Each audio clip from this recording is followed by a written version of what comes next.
What's up, guys? It's Scoopman5000. Today we're back for another action figure review. We're continuing on with AEW Unrivaled Series 3, and we're looking at Orange Cassidy and Riho. Orange Cassidy, one of the most exciting releases, one of the hottest properties in AEW, you could say. And then you got Riho, who hasn't really been around recently, but she was one of the first women's champions, and still an exciting release. Glad to get another female figure in the line. Yesterday we looked at PAC and Darby Allin. Those were some pretty impressive figures, pretty good all around, and I'm hoping the same thing for these two, especially excited for Orange Cassidy. For the packaging, you can see it's the same thing we've got with all the AEW basic series so far, where it's the window in the front, the gold packaging. It's got a unique kind of shape to it. It's kind of hard to open without ruining the boxes, but you see everything you're gonna get. You get the render, the name, AEW logo, Unrivaled collection on the bottom. On the left side, you get the character artwork on the bottom. Orange Cassidy's number 21 in this series, and Riho's number 20. On the other, you get the AEW logo. And then on the back, you get the in-ring shot, and then the other characters in the series. For Orange Cassidy, this is from Dynamite 6/24/2020.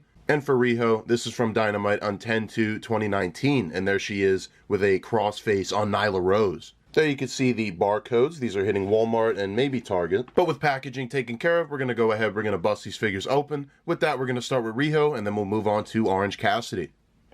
And here's Riho out of the packaging. For her accessories, you're getting a bunch of alternate hands. So on the figure, you're getting one pointed finger, and then kind of a gripping hand. For alternates, you're getting a fist to replace that gripping hand, and then the alternate gripping hand to replace the pointer finger. And then finally, you are getting two open hands. So a decent amount of hands there. And then the coolest accessory, I think one of the best reasons to get this figure, is that AEW Women's Championship, the first time we've seen it in the line. Moving on to the figure, and a topic of content here, is this face here, the likeness of Riho. And honestly, it does not look as bad in person as it did in those original shots that we got of the figures. It is still not the best. I don't think it really captures Riho. I think it makes her look a bit, long-faced or something. I don't know what I would call it. It's not great. The expression definitely is a big reason for that, because the Chase figure has a more, solid expression, and I think that one looks better because of it. But for right now, this is what we're stuck with, unless you are lucky and you find a Chase figure and you decide for opening it. But honestly, like I said, you get it in hand, you get it at certain angles. It really isn't as bad as it seemed on those original photos. Otherwise, the hair is done pretty well. The skin tone looks good. There isn't really any mismatched plastic like we've had on a few of these AEW figures. The ring gear is definitely where all the attention to detail went. You see the middle piece here. Got some great printing on it. Almost looks like a separate piece, but it's just kind of raised on the sculpt,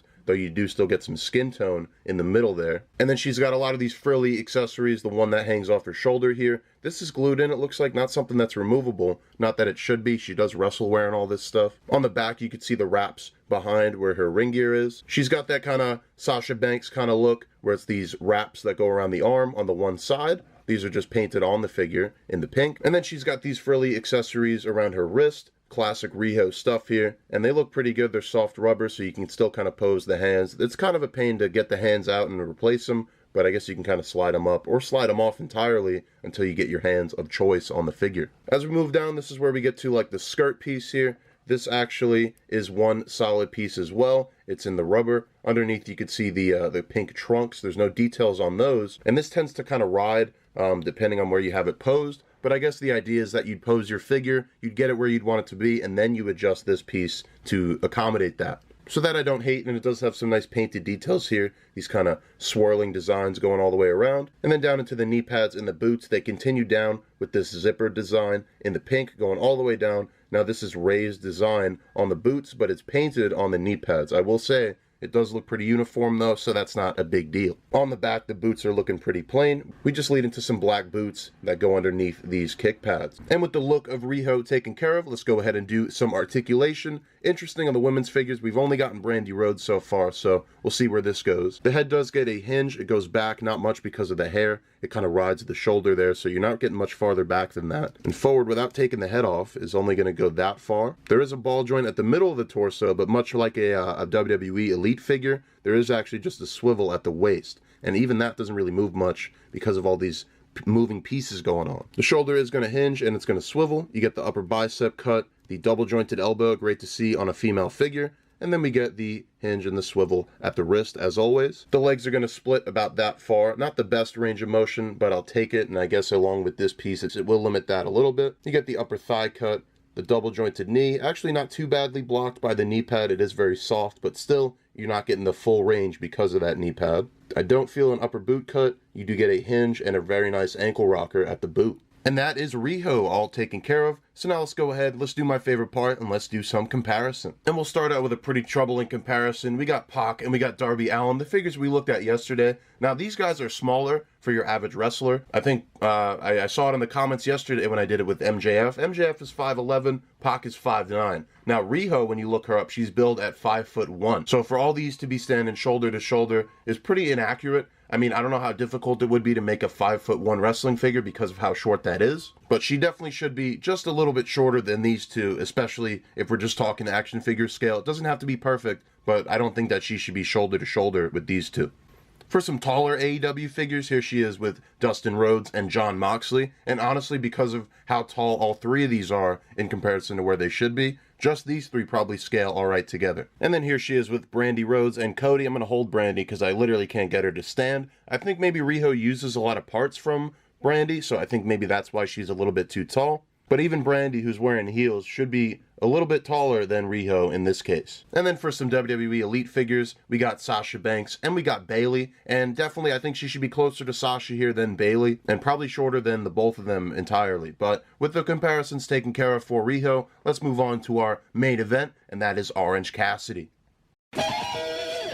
And here's Orange Cassidy out of the packaging, and really some unreal engineering that's gone into this guy. For his accessories, he's got quite a few alternate hands. You start out with the two opened up hands. These have the purpose of actually sliding into his pockets, and we might have the first action figure ever that can put his hands in his pocket. With that, we also get two gripping hands for the figure, and then we also get the classic no effort thumbs up, the little thumbs up that's still kind of attached to his fist there. With that, we're also getting his iconic pair of sunglasses, and if you want to count them as an accessory, the cloth shirt and then the cloth jacket that goes on top are also included on the figure.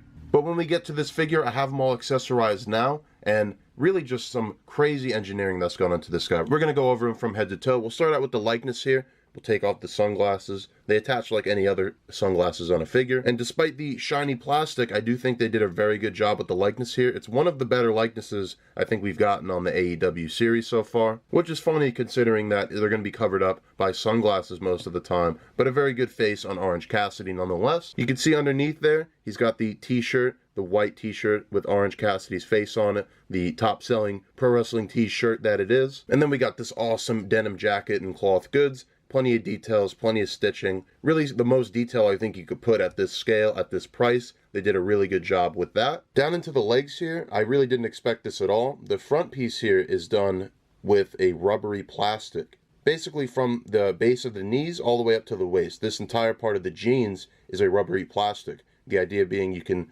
stretch it in, you can get the hands in the pockets there, which leads down seamlessly into the hard plastic of the knees, the knee pads, and then also the lower legs and the shoes. So altogether, you got the cloth goods, you got maybe even a different material compared to the jacket and the shirt, you got the rubbery plastic here, and then the hard plastic here. So really a lot of innovation had to go into this guy, but for the star that Orange Cassidy has become, I think it was worth it. Then on the bottom here, you see he's got the sneakers. Even these got a fair bit of detail, fair bit of paint, but overall some really impressive stuff here. Now, as far as I know, the jacket is removable, but I don't want to remove it for articulation. So for the head, it's on the hinge and the ball joint that we usually get. You can see it goes back that far, forward that much, and he's going to rotate all around. He does still have the same double ball that we get with most figures. It might actually be the same body as Darby Allin from yesterday's review. You can see he's going back that far, forward that much, and he does tilt. And in the shoulders, you should expect the same thing from every other figure. You got the hinges and the swivels in there. Might be a little difficult to get around the jacket. You got the upper bicep cut.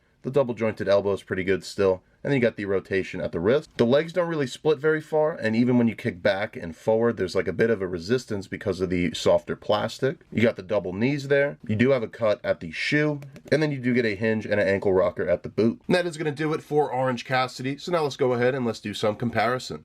And here he is with the Series 1 Jericho and Cody. This makes me think he's maybe too tall also, because I don't think he's shoulder to shoulder with Cody. So I don't know, the scale seems kind of all over the place with these figures, but individually they are very good figures, so it is kind of hard to kind of grade them on that aspect. For some Series 2 figures, here he is with Penta and Phoenix. Maybe this is a little bit better in terms of scale. Honestly, I don't even know at this point, but still very good looking figures. You put them all together, they're going to look good, and you know what they are. So very good details. These three are probably the best examples of how much detail these figures have. And then here's Brandy and Riho with Orange Cassidy. Here's the other figures we've looked at in Series 3 so far. We got PAC and we got Darby Allin. And then finally with the WWE Elite figures of Roman Reigns and Seth Rollins. And overall, that is going to do it for your look at Orange Cassidy and Riho, two impressive figures to add to the lineup of impressive figures from AEW Jazzwares. I think the main takeaway here is the scale. I just don't know anymore. It seems like everyone's just a little bit off. And this happens sometimes with Mattel WWE figures,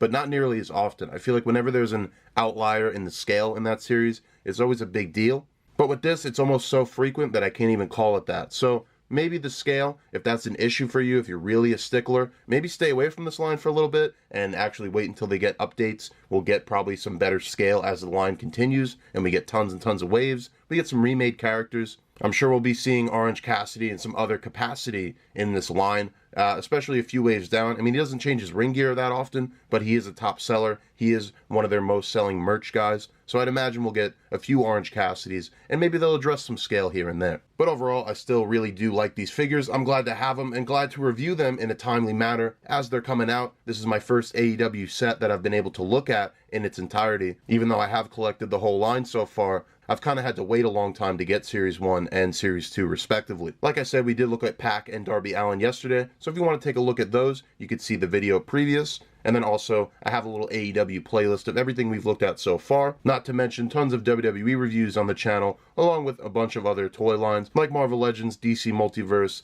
Ninja Turtles, Star Wars, anything like that. So check out the archives in the channel if you're interested in that. As always, I'm going to leave it off with some figure photography, and you can see more of that on Instagram, scoopman_5000. Stay tuned, because we're going to look at the Young Bucks next, and I'll see you guys in the next action figure review.